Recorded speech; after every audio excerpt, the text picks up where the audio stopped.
नमस्कार, आप सीमांचल की आवाज देख रहे हैं और मैं हूं आपके साथ रिया। बिहार की राजनीति में बयानबाजी एक बार फिर तेज हो गई है। राष्ट्रीय लोक मोर्चा पार्टी के विधायक माधव आनंद ने नेता प्रतिपक्ष तेजस्वी यादव पर जोरदार हमला बोला है। उन्होंने कहा कि तेजस्वी यादव को बिहार के विकास पर सवाल उठाने या बोलने का कोई नैतिक अधिकार नहीं है।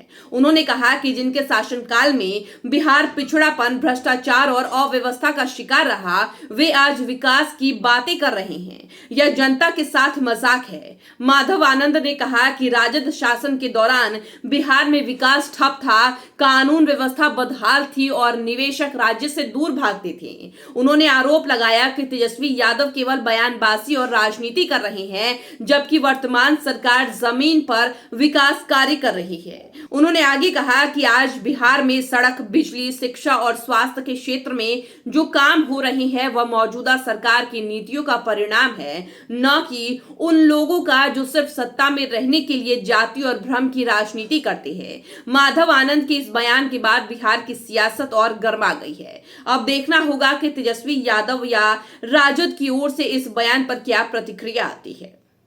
अगर लॉ एंड ऑर्डर के बारे में तेजस्वी यादव जी अगर लॉ एंड ऑर्डर के बारे में बात करें तो कोई भी जो है सो सीरियसली नहीं लेता है, क्योंकि उनके टाइम में लॉ एंड ऑर्डर की क्या स्थिति थी। लोग मजबूर हो गए पलायन यहाँ से होने के लिए, किसी तरह की व्यवस्था नहीं थी वहाँ, तो निश्चित रूप से जो है उनके बातों को कोई संज्ञान में नहीं लेता। लेकिन निश्चित रूप से घटना घटित हुई है, ये दुखद घटना है और सरकार जो है गंभीर इस विषय पे है। एक भी घटना इस तरह का राज्य में घटित न हो, सरकार की यही मंशा है। लेकिन घटना घटित हुई है, उसकी जांच हो रही है, त्वरित कार्रवाई भी जो है सो हो रही है और निश्चित रूप से जो भी दोषी हैं उसको जो है सो जहाँ उनका जगह है उस जगह पर पहुँच जाए। लोगों को सड़कों पर उतरना पड़ रहा है, पुलिस फेल है ऐसा कहा जा रहा है।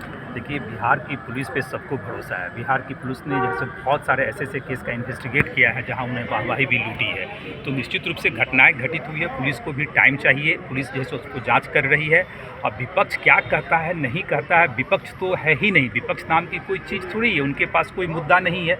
हाँ, घटनाएं घटित है, दुर्भाग्य का विषय है, मैं मानता हूँ इस तरह की घटनाएं घटित नहीं होनी चाहिए और सरकार इस मैटर पर गंभीर है।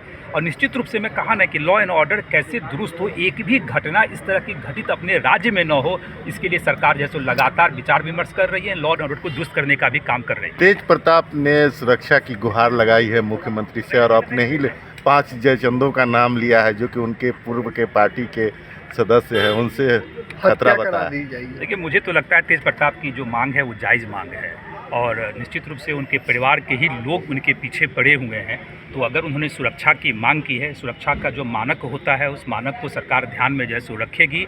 और अभी तो वो सदन के हिस्सा नहीं है, लेकिन फिर भी चूँकि सदन में पहले रह चुके हैं, मंत्री भी रह चुके हैं, उस नाते भी उनकी सुरक्षा की जिम्मेदारी सरकार की बनती है और सरकार इस पे जैसे हमको लगता है विचार करने का काम करेगी। किशनगंज का सबसे प्रीमियम फैशन डेस्टिनेशन दी अरविंद स्टोर। यहाँ आपको मिलता है world class premium fabric collection, जिससे आप अपनी पसंद का सूट, ब्लेजर और एथनिक वेयर स्टिच करवा सकते हैं। साथ ही पाइए शानदार रेडीमेड कलेक्शन और किशनगंज में पहली बार कस्टम जीन्स टेलरिंग का अनुभव। बेहतरीन स्टिचिंग और हर चीज में परफेक्शन के साथ अपनी स्टाइल को दीजिए एक नया नाम। आज ही आएं दी अरविंद स्टोर, शिव शक्ति कॉम्प्लेक्स, भगत टोली रोड, किशनगंज।